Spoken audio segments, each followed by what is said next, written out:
I'm the best man. For a time-honoured tradition, I will now do my best to give Greg the most uncomfortable 5 minutes of his life. For the record, the most uncomfortable 5 minutes of Lou's life will be coming later on this evening. Courtesy of Greg. For those of you who don't know me, my name is Gareth, and for those of you who do, hi.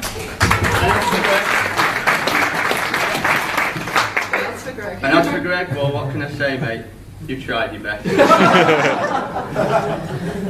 run-up to today, Greg and Lou had a bit of an issue with the seating plan, as they could not decide who to put where. So as best man, I offered to step in and help.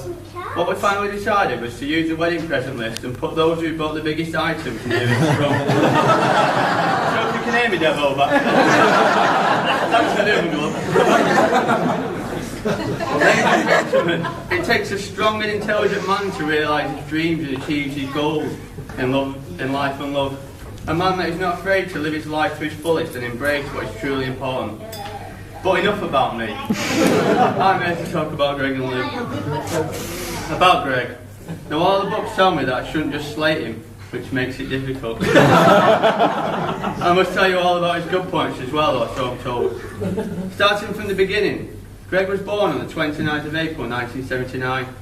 I tried to link this to some other major world event, but it seems nothing else happened that day. Although the hospital staff still refer to it as ugly Friday. As he grew up, I'm led to believe he was a slow starter at nursery. Greg was different from all the other 4-year-olds. He was 11. Joking aside, I'd like to mention some of Greg's good points. He's intelligent, funny, trusting, and a good... Sorry, Greg, I can't read your handwriting. I'd like to congratulate Greg, who has made an admirable attempt to cut back eating and drinking to get in shape for today. Personally, I think he's been successful. Well, round is a kind of shape. Only joking, mate. I've known Greg for a long time now. You could say I've experienced the good, the bad, and the ugly. Starting with the good, Greg is a really great mate, and we've had lots of good laughs and jaunts together watching the Shakers and travelling. We went travelling for a year, and I've got many fond memories, and I hope there are a lot more to come. Moving on to the bad, Greg snoring. This is akin to a steam train just going straight through the middle of your room. Whilst in Australia, I returned after a night out to find Greg already asleep in a dorm room that we booked out. The other people in the room were clearly awake. They immediately asked me if I knew this guy. One bloke actually said he was awakened to what he believed was some sort of alarm. Anyway, suffice to say, snoring is legendary, and you have my sympathy with that one. Which made a decision to go into the chemist. Unlike many people who would describe their ass to the chemist, Greg chose to whip up his top, revealing his beauteous body and pepperoni nipples in the middle of the crowded chemist. I believe a lot of people were put off by 13 that day, especially if they were having pizza anyway.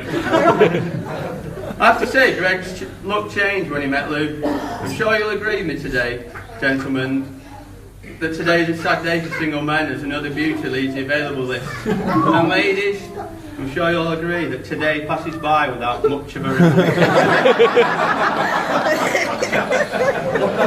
Now it gives me great pleasure to ask you all to raise your glasses for some very important people. Without them, today would not be the same.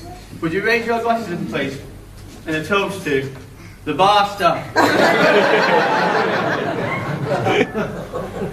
And finally, there seems to be some confusion over where the happy couple are going on their honeymoon. I thought, perhaps like many of you, it was the Maldives. However, after speaking to Greg earlier today, I think it's somewhere in North Wales.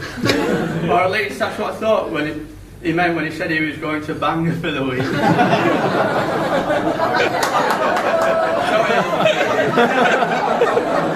I would like to say the best of luck to the two of you.